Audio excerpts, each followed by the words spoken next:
करना और होना। पूज्यपाद ब्रह्मलीन स्वामी शरणानंद जी महाराज कहते हैं, जीवन में दो बातें सभी को अनुभव होती हैं।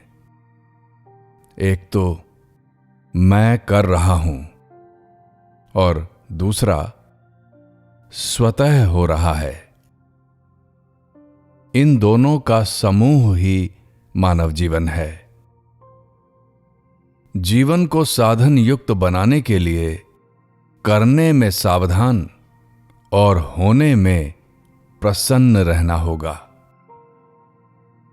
करने का जन्म सुख भोग की रुचि में निहित है और होना अपौरुषेय विधान पर निर्भर है, अथवा यूं कहो कि उस अनंत की अहेतुकी कृपा का परिचय है, अथवा उस महान का प्रेम है। यदि कोई यह कहे कि हम करने और होने का विभाजन कैसे करें, तो कहना होगा कि जो प्रवृत्ति भोग बुद्धि से प्रेरित होकर होती है उसमें करने का भाव आता है। जैसे मैं भोजन करता हूं स्वाद के लिए तथा स्वास्थ्य के लिए। भोग बुद्धि का अर्थ है कुछ पाने की रुचि, किंतु मिलता है होने के अधीन। जैसे स्वास्थ्य कब मिलेगा? जब भोजन पचेगा। जैसा कर्तापन भोजन करते समय प्रतीत होता है कि मैं भोजन कर रहा हूं, वैसा भोजन पचते समय प्रतीत नहीं होता कि मैं पचा रहा हूं।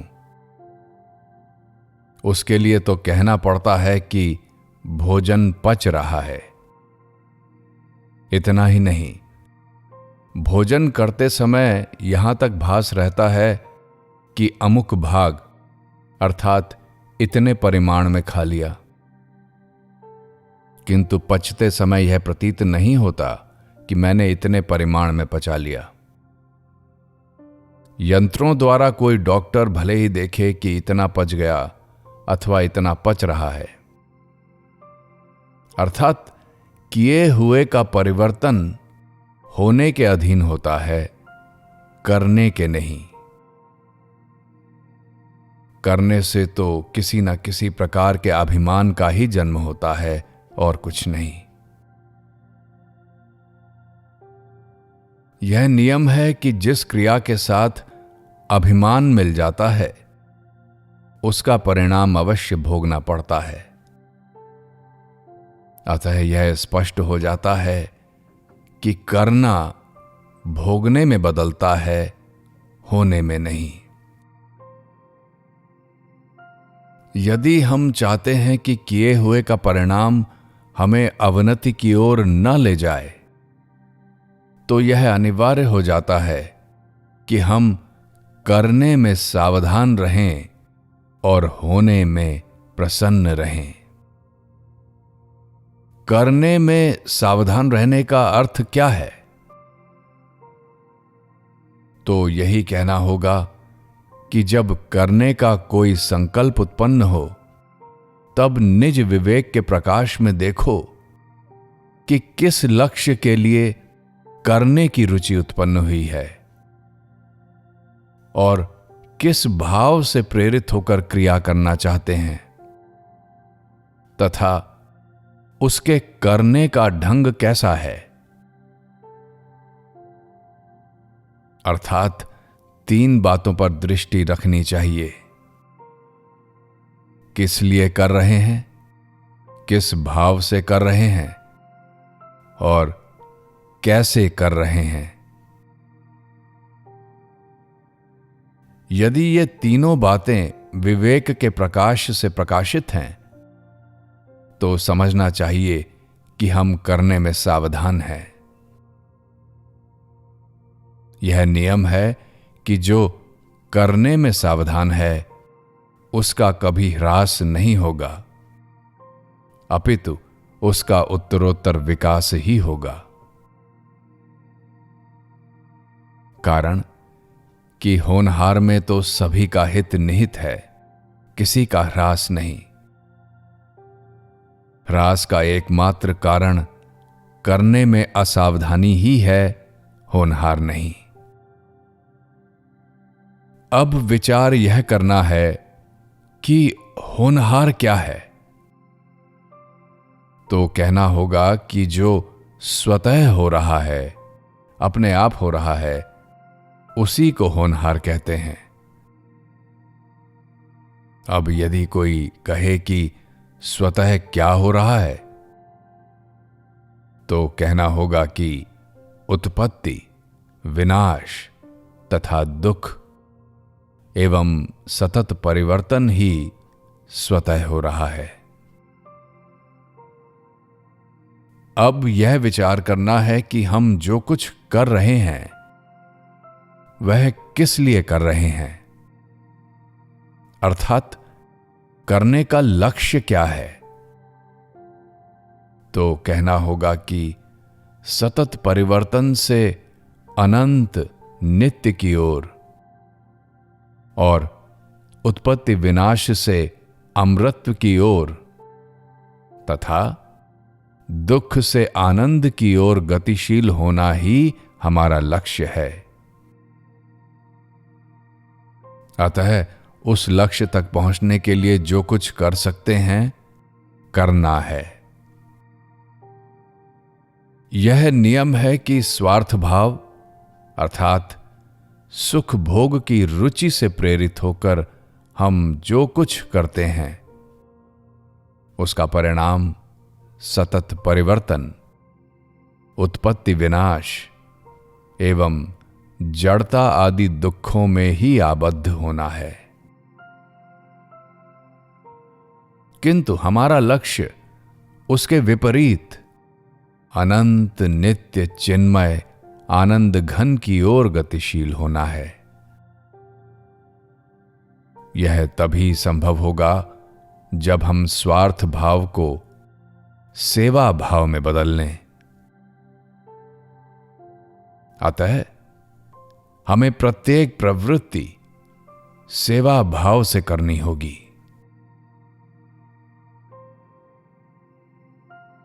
अब यह प्रश्न उत्पन्न होता है कि लक्ष्य पर दृष्टि रखते हुए सेवा भाव से तो हमें करना ही है,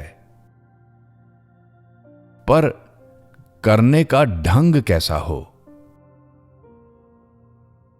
तो कहना होगा कि जो कार्य हमारे सामने उपस्थित है उसे योग्यता, ईमानदारी, परिश्रम तथा तत्परता पूर्वक करना चाहिए। योग्यता का अर्थ है जिस कार्य को करना है उस विषय की पूरी पूरी जानकारी, अर्थात ज्ञान, विज्ञान एवं कला का समावेश। ईमानदारी का अर्थ है अपने को पूरा लगा देना तथा श्रम का अर्थ है यथा समय करना, अर्थात कार्य को जमा न रखना। जब हमारी सभी प्रवृत्तियां कार्यकुशलता, भाव की पवित्रता तथा लक्ष्य पर दृष्टि रखकर होने लगती हैं, तब समझना चाहिए कि करने में असावधानी नहीं है। यह नियम है कि जब करने में असावधानी नहीं रहती, तब करने का अभिमान, करने की रुचि एवं करने की आसक्ति, तीनों ही दोष मिट जाते हैं। इन तीनों दोषों की निवृत्ति होते ही कर्तृत्व तथा भोक्तृत्व का भाव शेष नहीं रहता और फिर उस जीवन में प्रवेश हो जाता है जो कुछ न करने से प्राप्त होता है। यह नियम है कि करने से जो कुछ मिलता है वह सदैव नहीं रहता, अर्थात नित्य नहीं है, किंतु कुछ ना करने से जो कुछ मिलता है वह सदैव रहता है, अर्थात नित्य है। सही करने से गलत करना भी मिट जाता है और ना करना भी अपने आप प्राप्त होता है। अतः यह स्पष्ट हो जाता है कि करने में सदा सावधान रहना चाहिए। न करने का अर्थ आलस्य, व्यर्थ चिंतन तथा जड़ता में आबद्ध होना नहीं है। न करने का अर्थ है निर्भिमानता पूर्वक अचाह होना, अथवा यूं कहो सीमित अहम भाव का शेष न रहना। अब यदि कोई कहे कि करने में सावधान रहने की बात तो ठीक मालूम होती है, पर जो स्वतः हो रहा है यदि वह हमारे लिए दुखद है तो उसमें हम प्रसन्न कैसे रह सकते हैं?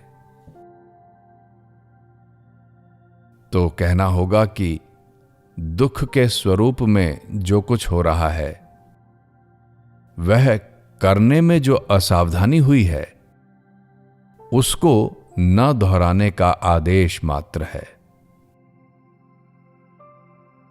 अतः उस दुख में भी हमारा हित ही निहित है, क्योंकि यदि दुख ना होता तो हमें अपनी असावधानी का बोध ही ना होता और हम जड़ता में ही आबद्ध हो जाते। अतः जड़ता से मुक्त करने के लिए ही दुख के स्वरूप में अहेतु की कृपा की प्राप्ति हुई है और कुछ नहीं। अब यदि कोई कहे कि करने से रहित हो जाने पर हमें क्या मिलता है, तो कहना होगा कि करने का जन्म किसी न किसी चाह से ही होता है। न करना उन्हीं को प्राप्त होता है जो चाह से रहित हैं, और चाह से रहित वे ही हो सकते हैं जिन्होंने अपने को सब प्रकार से उस अनंत के समर्पित कर दिया है। यह नियम है कि चाह रहित होते ही साधक चिंतन से रहित हो जाता है। चिंतन रहित होते ही इंद्रियां अविषय हो जाती हैं, मन निर्विकल्प हो जाता है और बुद्धि सम हो जाती है, जिसके होते ही भोग योग में बदल जाता है और फिर अपने आप विचार का उदय होता है, जो अविचार को खाकर अनंत नित्य चिन्मय जीवन से अभिन्न कर देता है और हृदय प्रेम से भर जाता है, और फिर नित्य नव रस प्राप्त होता है तथा नीरसता, जड़ता, मृत्यु आदि से छुटकारा मिल जाता है। आज हमसे सबसे बड़ी भूल यही होती है कि हम उन्हें भूले हुए हैं जो हमारे न चाहने पर भी हमें चाहते हैं, हमारे न जानने पर भी हमें जानते हैं और हमारे न मानने पर भी हमें मानते हैं, जो हमारे प्रेम न करने पर भी प्रेम करते हैं। वे कितने महान हैं, कितने उदार हैं, कितने प्रेमी हैं। यह बात किसी भी भाव तथा भाषा के द्वारा कोई कह नहीं सकता। यदि हम अपनी वस्तु स्थिति का अध्ययन करें तो यह स्पष्ट हो जाता है कि जब हम कुछ नहीं करते तब वे हमें सब कुछ देते हैं। जब हम सही करते हैं तब भी हमारी उत्तरोत्तर उन्नति होती है, और जब हम गलत करते हैं तब भी वे दुख के स्वरूप में प्रकट होकर सचेत करते हैं। उनकी अहेतुकी कृपा शक्ति कितनी उदार है, कितनी महान है, उसका वर्णन हो नहीं सकता। अतः यह निर्विवाद सत्य है कि जो कुछ स्वतः हो रहा है उसमें उनकी अहेतुकी कृपा सभी का कल्याण कर रही है। इतना ही नहीं, जो कुछ हो रहा है उसमें उनकी कृपा के नित नव दर्शन हैं, नित नव रस है। पर इसका अनुभव उन्हीं को होता है जो होनहार में सदैव प्रसन्न रहते हैं, अर्थात जो स्वतः हो रहा है उसमें सदैव प्रसन्न रहते हैं। जब हम करने में सावधान तथा होने में प्रसन्न रहने लगते हैं तब हमें उनके मंगलमय विधान का बोध हो जाता है और उनकी अहेतुकी कृपा तथा उनके परम प्रेम पर भरोसा हो जाता है, कारण कि उनके समान न कोई प्रेमी है और न कृपालु। अतः हमें सब प्रकार से उनका होकर रहने का व्रत लेना चाहिए और करने में सावधान तथा होने में सदा प्रसन्न रहना चाहिए। ऐसा होते ही करना होने में और होना है में विलीन हो जाएगा और फिर जीवन प्रीति से भिन्न कुछ न रहेगा, अर्थात प्रेम और प्रेमास्पद की नित नव लीला के अगाध अनंत रस का आस्वादन होगा जो मानव की मांग है।